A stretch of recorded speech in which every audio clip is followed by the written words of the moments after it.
Raquel Bowman here, and today I'm here sharing with you a new layout for Cocoa Vanilla Studio.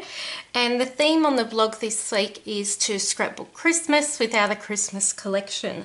So I'm going to be documenting multiple photos, and mainly these are taken with our my kids with our elf on the shelf. So there's a couple of different images of what the elf's got up to, or some of the things that they did with the elf. These are 1-inch photos, and the reason that I've printed them in that size is because I have this cut file which is available in the Silhouette store, and this one is a Paige Evans cut file, and my thought was that I could use this a bit like a Christmas garland, I guess, if you think of it that way, and string multiple photos from here.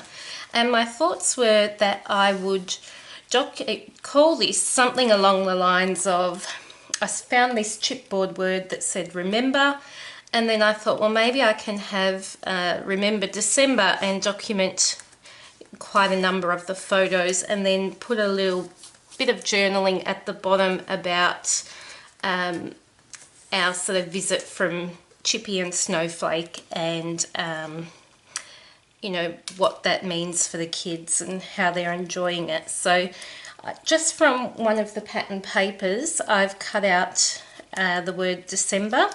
The December, I think, was a cut file from Paper Issues. It was just in one of their sort of sets that had quite a number of bits and pieces in there. I think I'm missing a letter though. Oh no.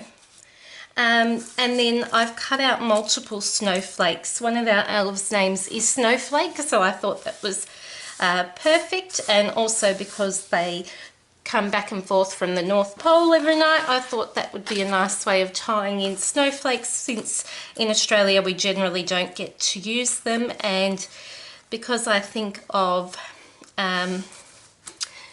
was thinking of using blue as well, I thought, well, okay, that's perfect, that'll work. So yeah, these are the photos. That's sort of my idea so far. I'm not sure how this is going to turn out. This is quite a large, there's not a lot of white space, you know, once I put the photos on and I put the snowflakes on, so I'm not sure how much I'll be liking it, but I want to really have a go at this idea that I had and just sort of see a bit of trial and error and see where this takes me. So we'll be able to see how I can get creative with the Bohemian Dreams collection, turning it into sort of a Christmas related themed layout as we go as well. So yeah, I'll get started and we'll see where we end up. So to begin with, I just cut my photos into those 1-inch squares and placed them around the cut file where I wanted them to sit. I sort of tried to stagger the photos of my children individually, or the elf on its own, or the elf's antics, or whatever it might have been, but I just tried to not have too many of the same or similar images together. I'll apologise in advance. I think I'm getting sick. My kitties have both got some kind of a viral thing, or beginning to, and I'm feeling a little bit poorly as well. So I think that maybe I'm coming down with something as well. So I apologise if my voice is sounding a little bit different to usual. So yeah, I'm just starting to adhere down those photos. So to do that, I'm using my fine line bottle because the cut file is super intricate, and my Cameo has been sort of playing a little bit of havoc with me, but I managed to cut it quite well. I was actually impressed with my Cameo that it behaved enough to cut some of those intricate lines that are part of this cut file. So I adhered down all the photos, and then I had to trim off a little bit of excess, but not too much. And then I thought, I'm just going to arrange these snowflakes and sort of see how I want to embellish the page.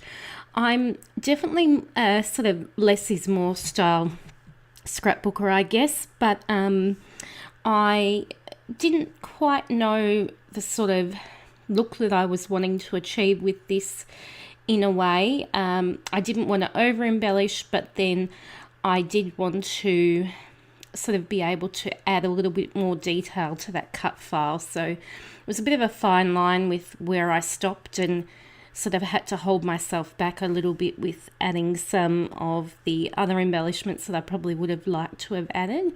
I placed that blue paper that I'm sticking down now behind the white, and I felt like that really just made everything pop a lot more. And I was sort of really happy with, once I did that and trimmed down my white background, the look that the layout had. I felt like the white cut file, even though I was going to add some foam to the back to give that shadow look and so that you can distinguish it from the white background, I felt like it was getting a little bit sort of lost there. So that blue background paper really helped to pop that off the page that little bit more.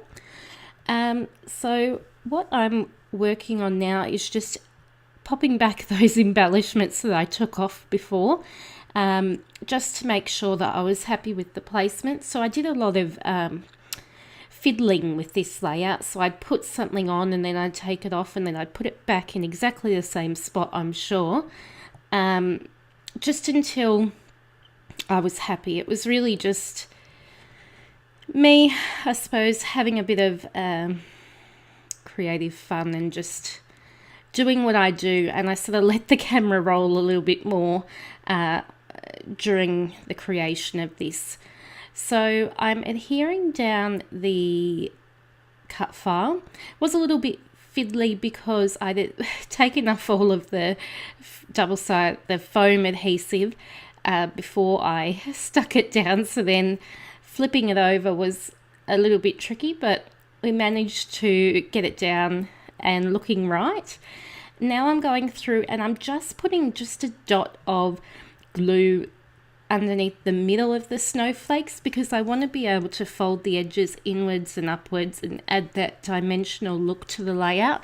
And that's one of my favorite things I think about this layout, is that the cut file has quite thick foam tape. It's the the squares from Sticky Thumb by American Crafts, and they're a really nice thickness, the ones that I have.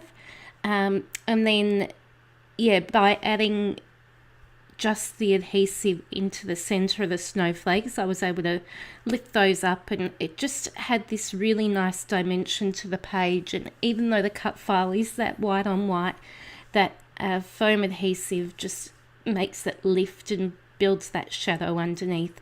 I actually end up adding the foam adhesive underneath the Remember chipboard piece as well, just because I felt like that needed that lift and to be distinguished even more from the layout. So I did that also. That December text, I end up adhering down really lightly, just with the liquid adhesive again, and then stitching through the middle and doing the whole lifting inward and upward as well. What I'm doing here is I'm actually taking the adhesive sticker off the back of the chipboard, because I knew that I wanted to add those foam dots. So by doing that, it just meant that I, for one, wasn't going to stick to the chipboard piece while I'm trying to stick those adhesive dots onto the back, but also that it wouldn't catch on anything. The adhesive, if I had have left it there on the chipboard word, wouldn't have caught on any of the embellishments or done anything like that. So it was really quite easy just to peel off, if that's what you might, maybe a tip for the future. So I'm using my T-square ruler just to line up my journaling, my title, sorry. Oh my gosh, I'm so foggy. To make sure that that's straight, because the layout has that sort of diagonal style look with the cut file, but I wanted the title to be centered and straight towards the bottom of the page. So I use my T-square ruler. It's really handy for making sure that you are applying your journaling or your title or whatever it might be straight. You can get them from office supply stores. I actually had to do a bit of Googling to get mine. My first T-square ruler I was able to source locally, but my second one, after my first one broke, I had to buy from eBay or somewhere like that. So I'm adhering down I've adhered down the snowflakes, and then I'm sort of adding those finishing touches now of my fave enamel dots, and it's always the small itty bitty ones that go first because they are just the cutest, and I really just want a whole packet of them, to be honest. I just love them so much. So I use the navy, the pink, and I can't remember the other colour. But anyway, we're finished already. So I'll be back soon with some more layouts. I hope that you've found this inspiring. Don't forget to subscribe if you don't already, and I will see you soon. Bye everyone.